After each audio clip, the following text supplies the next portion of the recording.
Buenos días. Dios los bendiga. Yo creo que todos los que nos paramos acá siempre decimos que es un privilegio estar aquí y realmente lo es.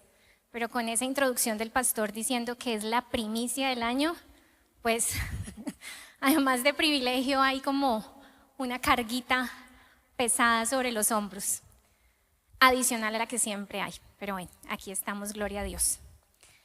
Este año como iglesia estamos invitados a creer en una promesa, que es la que está en Éxodo 14:14 y que la hemos visto en la parte de atrás de nuestros devocionales. Y es que dice, el Señor mismo peleará por ustedes, solo quédense tranquilos. ¿La han leído, cierto? Es el lema de nuestro devocional. Y quedarnos tranquilos sabiendo que Dios pelea por nosotros no es fácil. Quizás es fácil decirlo, pero no es fácil hacerlo. Si pensamos en situaciones cotidianas, quizás las podemos sobrellevar. Entonces imagínense situaciones de injusticia, donde alguien que esté en autoridad en nuestras vidas cometa injusticia hacia nosotros. Piensen en un jefe, piensen en los padres, en los líderes espirituales. Ahí quedarnos tranquilos, en quietud y esperar que Dios nos defienda puede ser relativamente sencillo.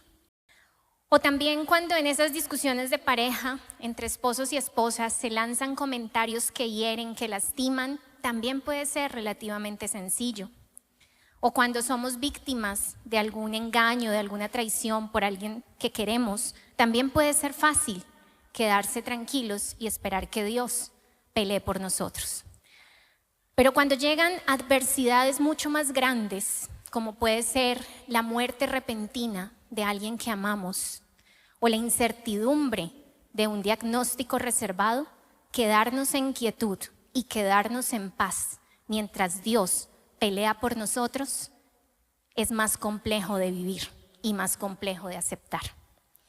Resulta que Dios nos invitó este año a estar tranquilos en las pruebas y nos retó a creer en su promesa cuando a tan solo 6 días de haber empezado el año nos sorprendió la noticia del accidente que sufrió Oscar y Lady. Ahí, al enfrentarnos a ese dolor de la muerte y al enfrentarnos a ese diagnóstico reservado, no es tan sencillo permanecer en quietud. Pero lo que Dios nos quiere enseñar es que Él está al frente de todas nuestras batallas. Y como iglesia lo pudimos ver, porque hemos visto la mano del Señor en medio de toda esta situación. Aunque iniciamos el año despidiendo a Oscar, orando y clamando por la recuperación de Lady, y unidos pidiendo consuelo, paz para Lucas, para Juan, pero también para los papás de ellos, para sus hermanos, primos, para toda su familia extendida, pues aquí estamos, creyéndole al Señor que Él pelea por nosotros. Y todas estas situaciones nos llevan también a recordar la historia de Job, que entre otras cosas es la que estamos leyendo recientemente en nuestro devocional. Pero antes de eso, quiero retomar algo que vimos el año pasado. Hace un año justamente tuve la oportunidad de traer un mensaje alrededor de la muerte. No sé si algunos lo recuerdan. Y en esa oportunidad el Señor nos hablaba de la muerte física y nos la contrarrestaba con el regalo de la vida eterna. Y aprendimos en ese mensaje que mientras estemos en esta tierra debemos vivir trabajando por cultivar nuestra relación con Él. Debemos vivir para el reino y debemos vivir con un propósito.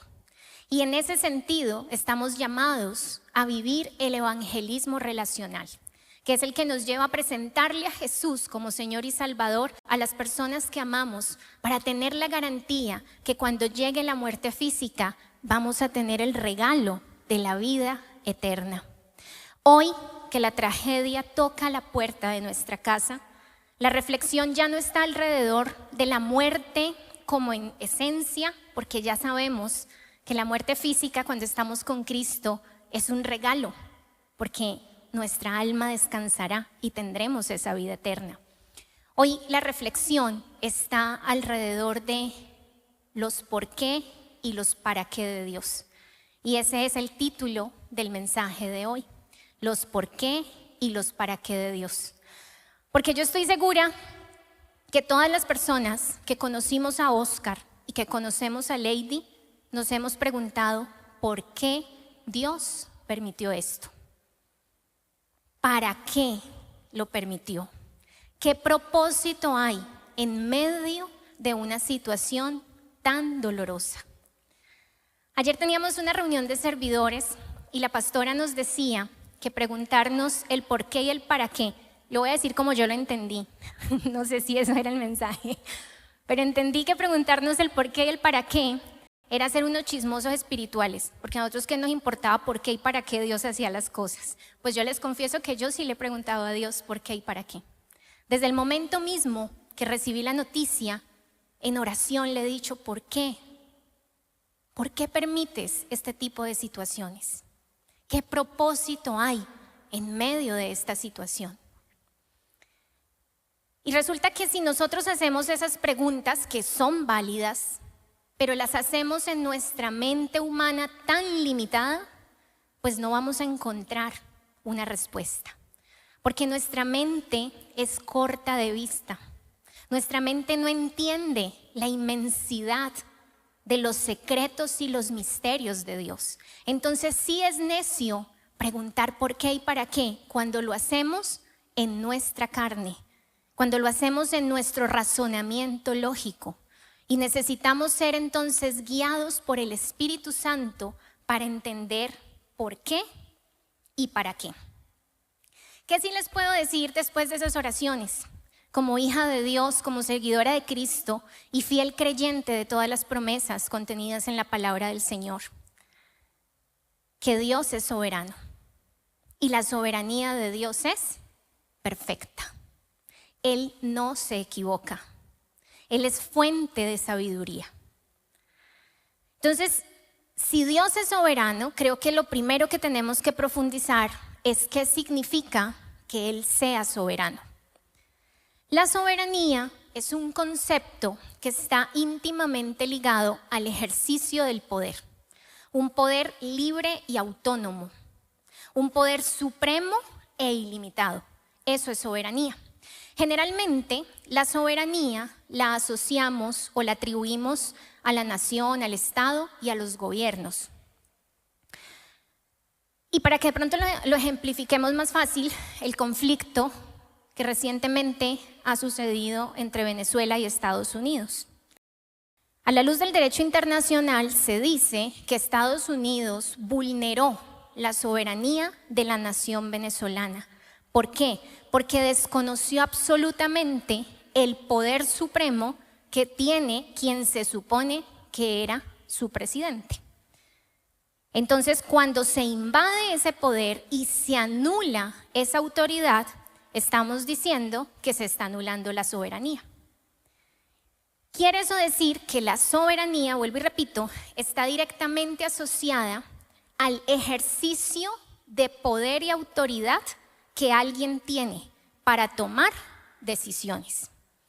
Yo no sé si a alguien de ustedes cuando estaban chiquitos les decían, a mí me lo decía mi mamá, haga lo que se le dé la soberana gana. Y yo no entendía lo que me estaba diciendo, yo creía que me estaba diciendo una grosería. Hoy ya entiendo que lo que me estaba diciendo es que hiciera lo que quisiera. Obviamente cuando uno es menor de edad y la mamá le dice, haga lo que se le dé la soberana gana, pues uno sabe que no puede hacer eso que quiere hacer y que le está diciendo que no. Entonces, eso es la soberanía. Desde nuestra fe, nosotros le atribuimos ese concepto de soberanía al Rey de Reyes y Señor de Señores. Él es libre de tomar las decisiones que considera necesarias tomar en el ejercicio supremo de su poder, un poder además ilimitado. Entonces, Dios es soberano y es soberano frente a todas las circunstancias de nuestra vida. Ahora sí entremos entonces a recordar rápidamente la historia de Job.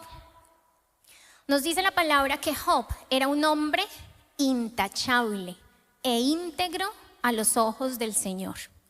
Pero un día le sobrevinieron todas las tragedias posibles de una sola.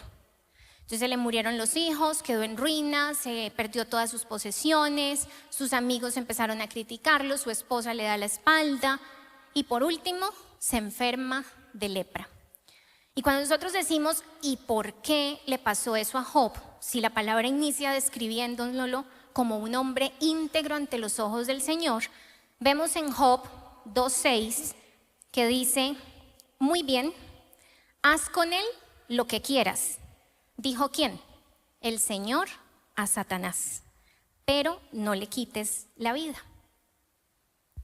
Es decir, que en medio de la tragedia que estaba viviendo Job, el Señor estaba presente. Para Dios no era desconocido lo que Job vivía.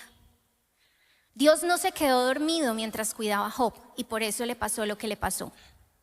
Tampoco es que Dios arbitrariamente haya decidido ignorar las oraciones de Job, porque la Biblia nos dice que todos los días él le presentaba ofrendas de sacrificio en intercesión por sus hijos.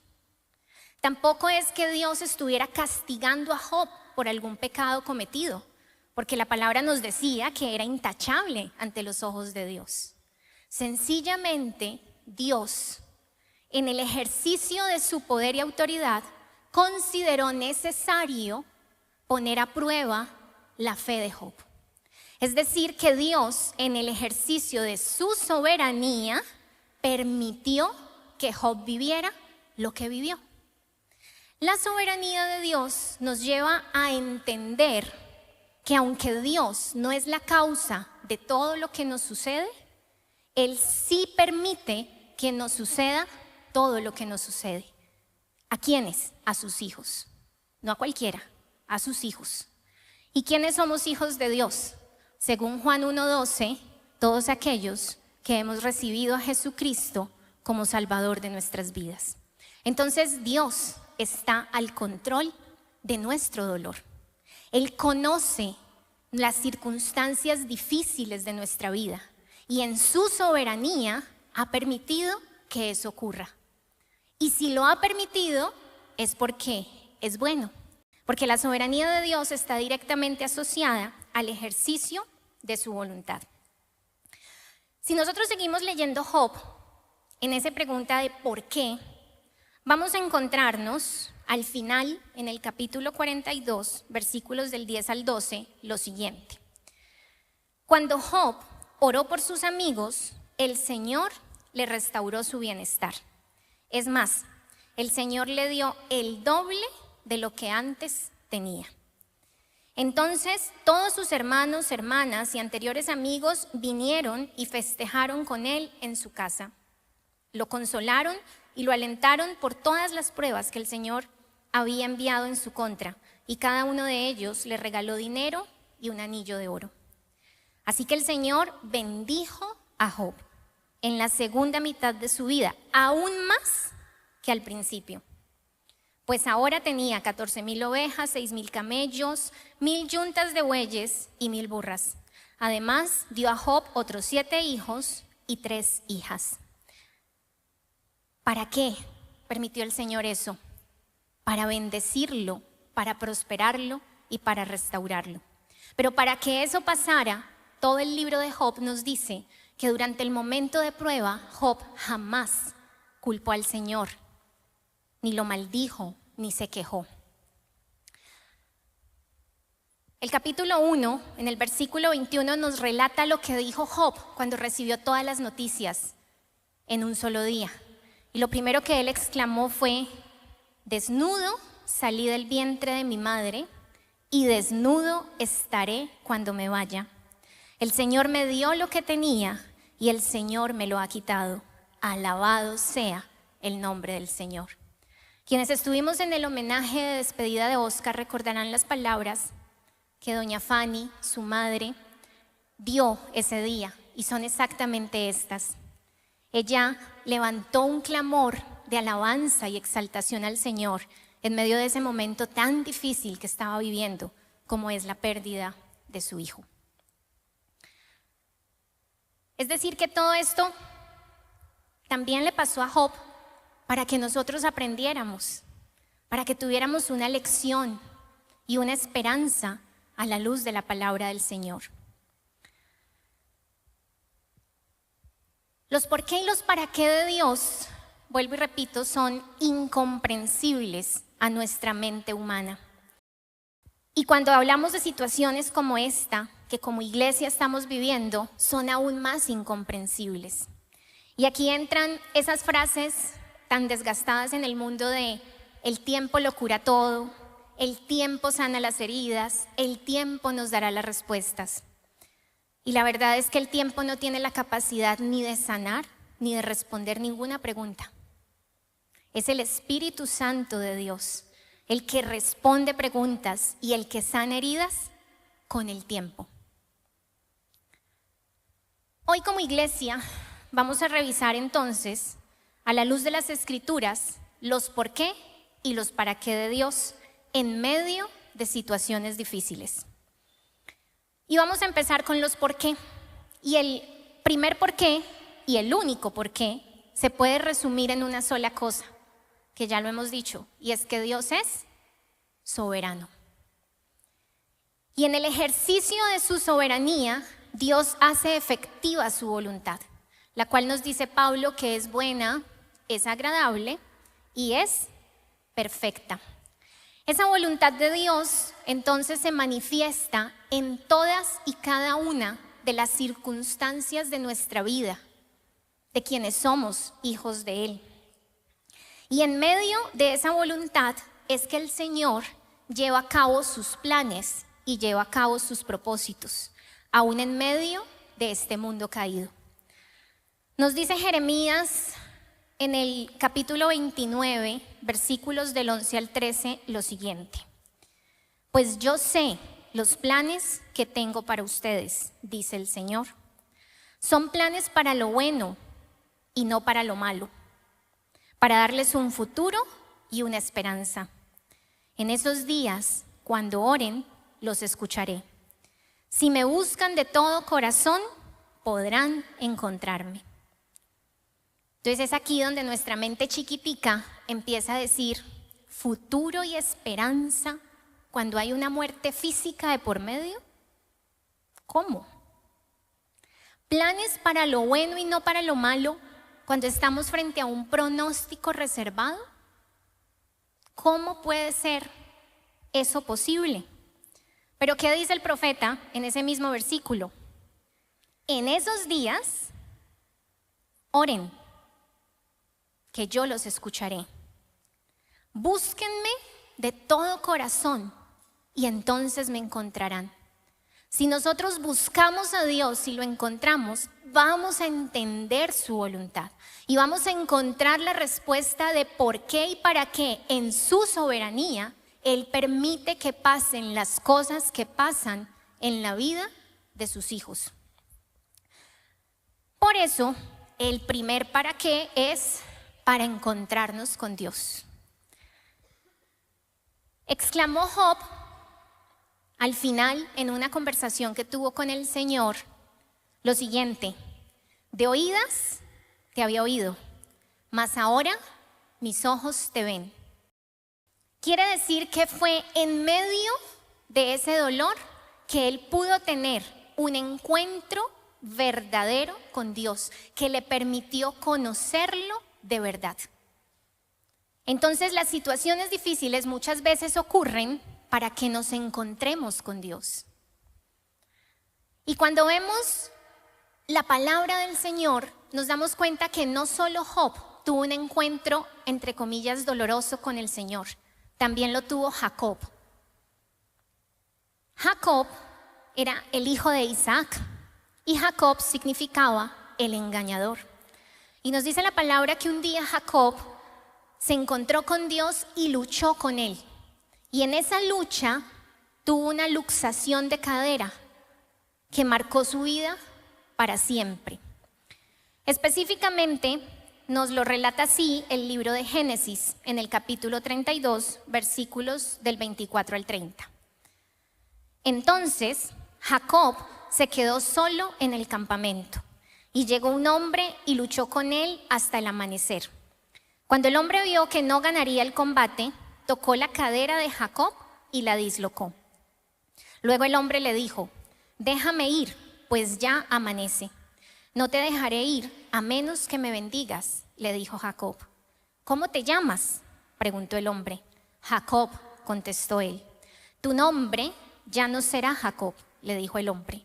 De ahora en adelante serás llamado Israel, porque has luchado con Dios y con los hombres y has vencido.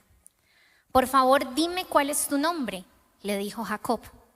¿Por qué quieres saber mi nombre?, respondió el hombre. Entonces dijo a Jacob allí. Jacob llamó a aquel lugar Peniel, que significa rostro de Dios, porque dijo: he visto a Dios cara a cara y sin embargo conservo la vida. Jacob, en ese encuentro con el Señor, tuvo dos cosas como resultado. Primero, una marca física que lo acompañó para el resto de su vida. Fue un encuentro doloroso. Pero también cambió de nombre, porque el Señor le dio una nueva identidad. Cuando nosotros nos encontramos cara a cara con el Señor, Él nos cambia, Él nos transforma. Y dejó de ser el engañador para convertirse en el que lucha con Dios. Por eso el primer para qué es para que en la adversidad, en el dolor y en los momentos difíciles busquemos al Señor y tengamos el privilegio de encontrarnos con Él cara a cara. Y ese encuentro nos va a cambiar. Por eso el segundo para qué es para cambiarnos. Cambiarnos significa transformarnos en nuevas criaturas. La doctrina del Evangelio nos dice que cuando recibimos a Jesús, nacemos de nuevo, que nuestra identidad cambia, dejamos de ser lo que antes éramos para convertirnos en nuevas criaturas, en nuevas personas. Pero resulta que bajo nuestra responsabilidad, después de esa transformación y de ese cambio, viene la responsabilidad de estar evolucionando permanentemente.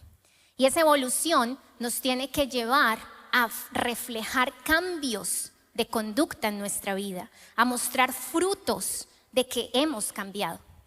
Ser cristianos no simplemente es haber recibido a Jesús. Nosotros creemos que llevamos el título de cristianos porque hicimos una oración de fe o porque asistimos religiosamente a una iglesia, y eso no es así. Ser cristianos tiene que reflejar en el día a día de nuestras vidas esa transformación del Señor. Eso implica que nos cambia la identidad, pero también nos cambia la mente, nos cambia la ropa, nos cambia la vida. Entonces, en esos momentos difíciles, cuestionémonos de qué tanto he yo cambiado realmente y qué tanto estoy reflejando en mi vida el título de cristiano. ¿Estoy reflejando el carácter de Cristo? Dicen los evangelios, y vamos a leer específicamente Mateo 7, del 21 al 23. No todo el que me llama Señor, Señor, entrará en el reino del cielo. Solo entrarán aquellos que verdaderamente hacen la voluntad de mi Padre que está en el cielo. El día del juicio, muchos me dirán: Señor, Señor, profetizamos en tu nombre, expulsamos demonios en tu nombre e hicimos muchos milagros en tu nombre. Pero yo les responderé: nunca los conocí. Aléjense de mí, ustedes que violan las leyes de Dios. Nosotros podríamos decir: pero yo orientaba gente, yo daba clases en el E2, yo me paraba en el púlpito a predicar tu palabra. Y sin embargo, puede ser que el Señor me diga: no te conozco, porque en mi vida no ha habido un cambio verdadero, por más oración de fe que haya repetido. Que los momentos difíciles nos lleven a cambiar de conducta. ¿Saben cuál es la buena noticia? Que tenemos un Dios de amor, de misericordia y de bondad, que todos los días nos da la oportunidad de arrepentirnos para cambiar. Cuando nosotros cambiamos y nos arrepentimos, nos quebrantamos. Pero además de quebrantarnos, me adelanté al cuarto. ¿Para qué? Ese es el cuarto. Y vamos en el tercero. Cuando nosotros cambiamos, restauramos nuestra relación con el Señor. Y esa restauración nos lleva a reconciliarnos con Él. Restaurar es sinónimo de reparar. Creo que todos, en cualquier momento de nuestras vidas, tenemos que estar dispuestos a reconciliarnos con el Señor. Ayer la pastora nos decía, no crean que porque diezman, que porque hacen el devocional, son perfectos, y es real. Cumplir con disciplinas cristianas no nos hace perfectos. Todos los días tenemos que acercarnos al Señor para restaurar nuestra relación con Él. Entonces, ahora sí, el tercer para qué es para restaurarnos. Un ejemplo claro de restauración en la relación con Dios es la historia de David. Nos dice la palabra y todos conocemos la historia. David pecó, adulteró con Betsabé. Y después de que la dejó en embarazo, para solucionar el problema, mandó a matar al esposo de Betsabé, que entre otras cosas era su mejor hombre de confianza. Luego de que hace todo esto, viene el profeta Natán y lo confronta. Y en ese confrontamiento, David se arrepiente. Y ese arrepentimiento lo lleva entonces a restaurar la relación. Vamos a leer el Salmo 51 y lo vamos a leer completo. Es un poquito largo, pero quiero que lo leamos con conciencia, por favor. Porque es el salmo que escribe David cuando se arrepiente y restaura la relación con Dios. Entonces dice así: ten misericordia de mí, oh Dios, debido a tu amor inagotable. A causa de tu gran compasión, borra la mancha de mis pecados. Lávame de la culpa hasta que quede limpio y purifícame de mis pecados. Pues reconozco mis rebeliones, día y noche me persiguen. Contra ti y solo contra ti he pecado. He hecho lo que es malo ante tus ojos. Quedará demostrado que tienes razón en lo que dices y que tu juicio contra mí es justo. Pues soy pecador de nacimiento, así es, desde el momento en que me concibió mi madre. Pero tú deseas honradez desde el vientre y aún allí me enseñas sabiduría. Purifícame de mis pecados y quedaré limpio. Lávame y quedaré más blanco que la nieve. Devuélveme la alegría. Deja que me goce ahora que me has quebrantado. Me perdí. No sigas mirando mis pecados. Quita la mancha de mi culpa. Crea en mí, oh Dios, un corazón limpio y renueva un espíritu fiel dentro de mí. No me expulses de tu presencia y no me quites tu Espíritu Santo. Restaura en mí la alegría de tu salvación y haz que esté dispuesto a obedecerte. Entonces enseñaré a los rebeldes de tus caminos y ellos se volverán a ti. Perdóname por derramar sangre, oh Dios que salva. Entonces con alegría cantaré de tu perdón. Desata mis labios, oh Señor, para que mi boca pueda alabarte. Tú no deseas sacrificios, de lo contrario te ofrecería uno. Tampoco quieres una ofrenda quemada. El sacrificio que sí deseas es un espíritu quebrantado. Tú no rechazarás un corazón arrepentido y quebrantado, oh Dios.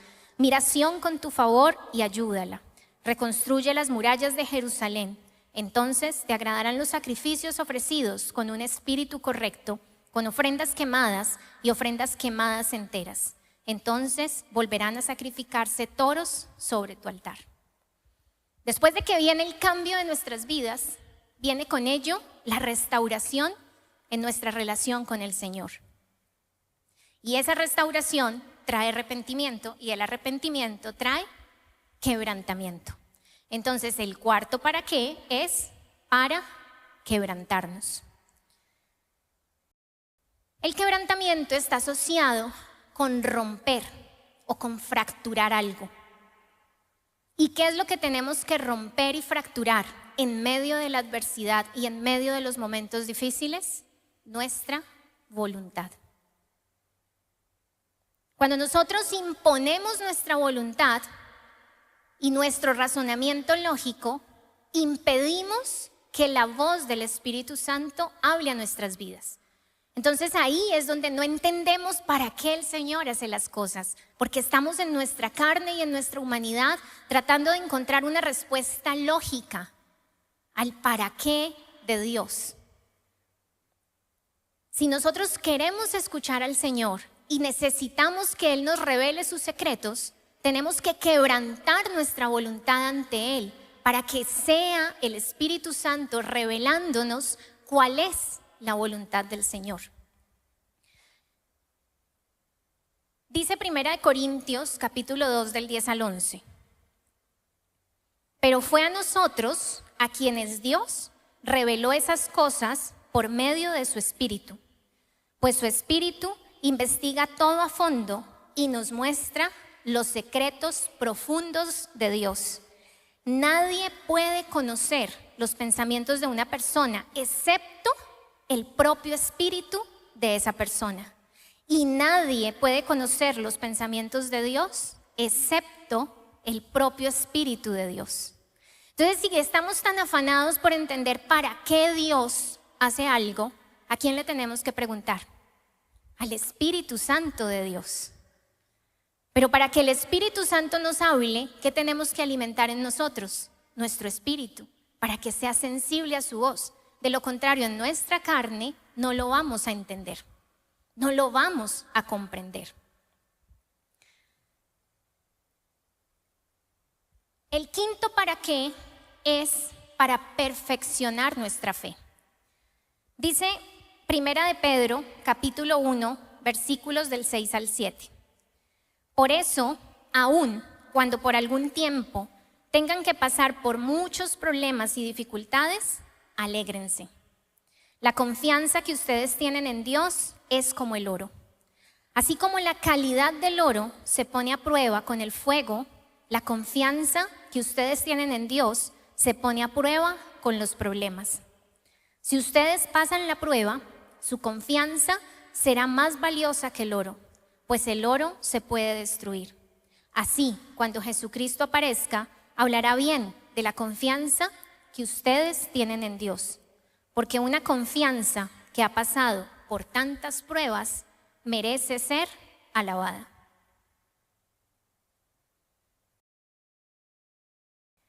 En este pasaje, Pedro está comparando la fe que nosotros tenemos en Dios con el oro. Y compara las pruebas con el proceso de refinación que sufre el oro. Los orfebres, que son las personas que trabajan los metales preciosos, entre esos el oro, aplican una técnica de refinación del oro que consiste en pasar las pepitas de oro, que son extraídas de la naturaleza, por altas temperaturas. Y cuando les hablo de altas temperaturas, les estoy hablando de más de 1000 grados centígrados. Cuando esas pepitas de oro pasan por ahí, se convierten en líquido, y ese líquido es el que forma los lingotes de gran valor. Pedro nos está diciendo que las pruebas son como ese proceso de refinación. Las pruebas son ese fuego a través del cual pasa nuestra fe. Y cuando nuestra fe pasa por la prueba, lo que hace el fuego es purificar nuestra fe. Así como el oro se le quita toda la impureza de la tierra y la contaminación que tiene de otros metales, así nuestra confianza en Dios puede haber sido contaminada por el mundo, por pensamientos humanos. Entonces la prueba lo que hace es purificar esa confianza que tenemos en el Señor. Y al final de ese proceso de refinación, nuestra fe, dice Pedro, es más valiosa que el oro mismo. ¿Por qué? Porque el oro al final se puede destruir, pero una fe que ha pasado por el fuego de la prueba es una fe inquebrantable, es una fe indestructible, es una fe valiosa, porque nuestra confianza en el Señor estuvo puesta a prueba, pero aún así la superamos y seguimos alabándolo y seguimos exaltándolo y seguimos creyendo que Él es el Dios Todopoderoso. El sexto para qué es para fortalecer nuestros lazos de hermandad. El autor de Hebreos nos dice en Hebreos 10, versículos del 24 al 25, lo siguiente: pensemos en maneras de motivarnos unos a otros a realizar actos de amor y buenas acciones. Y no dejemos de congregarnos como lo hacen algunos, sino que animémonos unos a otros, sobre todo ahora que el día de su regreso se acerca. Yo le he escuchado decir a muchas personas, y de hecho yo fui una de ellas en algún momento, que para tener una relación con el Señor no es necesario congregarse, porque Dios está en todas partes. ¿Lo han dicho alguna vez? Y que desde mi casa yo puedo orar y que desde mi casa yo me puedo conectar con el Señor. Y resulta que nosotros sí necesitamos congregarnos, porque somos seres sociables por naturaleza y tenemos la necesidad de compartir con otros. Pero resulta que como cristianos tenemos que compartir con personas que hablen nuestro mismo idioma, que compartan nuestra fe, que se guíen bajo los mismos principios bíblicos que nosotros nos guiamos. Las manadas de animales salvajes necesitan estar rodeados entre sí para protegerse de los depredadores, para buscar estrategias de caza y conseguir alimentos, para ayudarse entre ellos a cuidar a sus crías.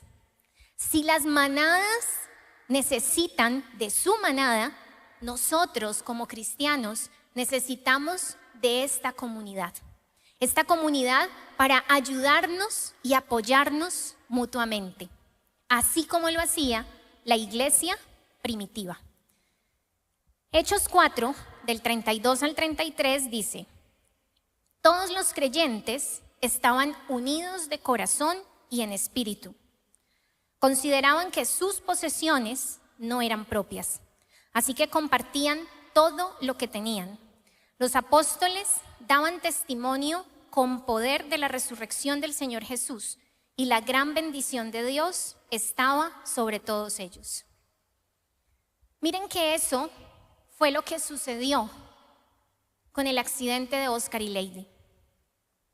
Como iglesia, todos nos movilizamos, desde estar orando permanentemente por ellos, como familia, hasta poner a disposición nuestros servicios profesionales, quizás para ayudarlos, o referenciar amigos, conocidos, contactos que tenemos en instituciones, para que Lady tuviera una red de apoyo.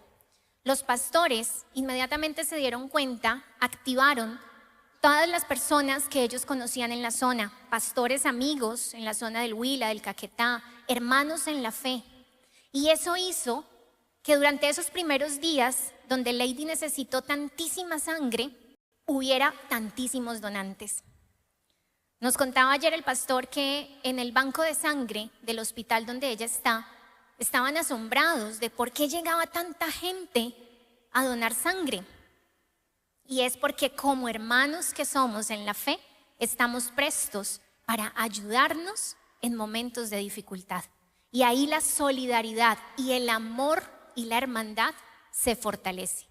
Por eso el sexto para qué es para fortalecer nuestros lazos de hermandad en medio de la adversidad. Entonces, cuando nosotros atravesamos por adversidades, por problemas, es frecuente que nos preguntemos ¿por qué y para qué Dios lo permitió. Y aunque las preguntas son válidas, son necias cuando las hacemos sin la guía del Espíritu Santo. Debemos entender que Dios es soberano y que su voluntad es perfecta, es buena y es agradable, como lo dice Pablo.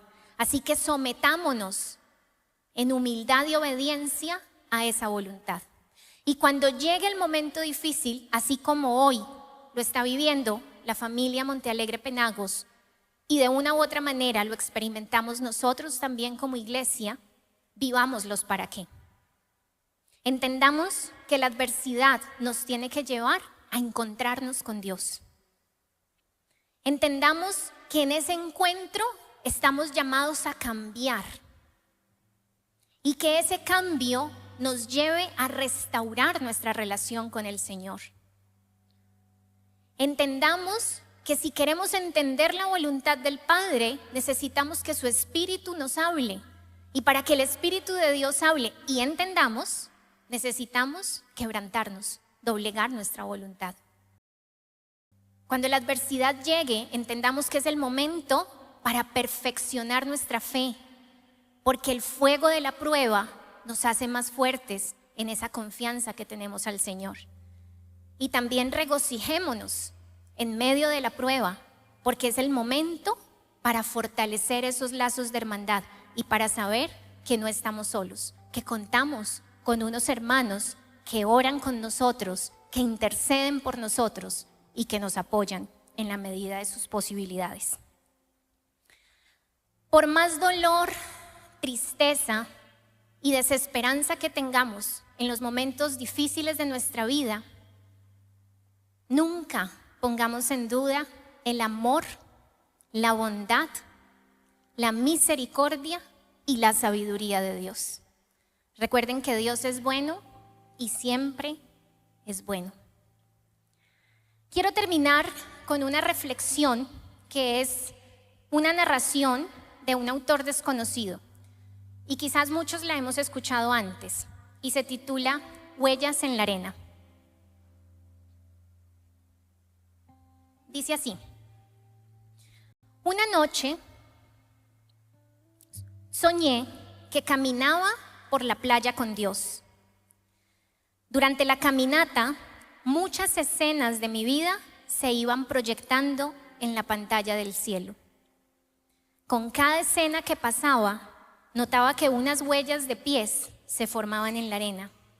Unas eran las mías y las otras eran de Dios. A veces aparecían 2 pares de huellas y a veces un solo par.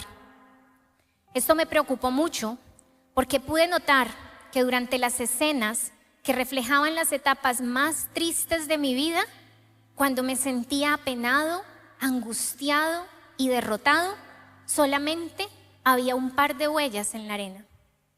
Entonces le dije a Dios: Señor, tú me prometiste que si te seguía, siempre caminarías a mi lado.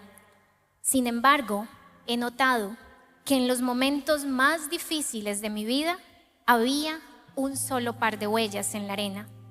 ¿Por qué, cuando más te necesité, no caminaste a mi lado?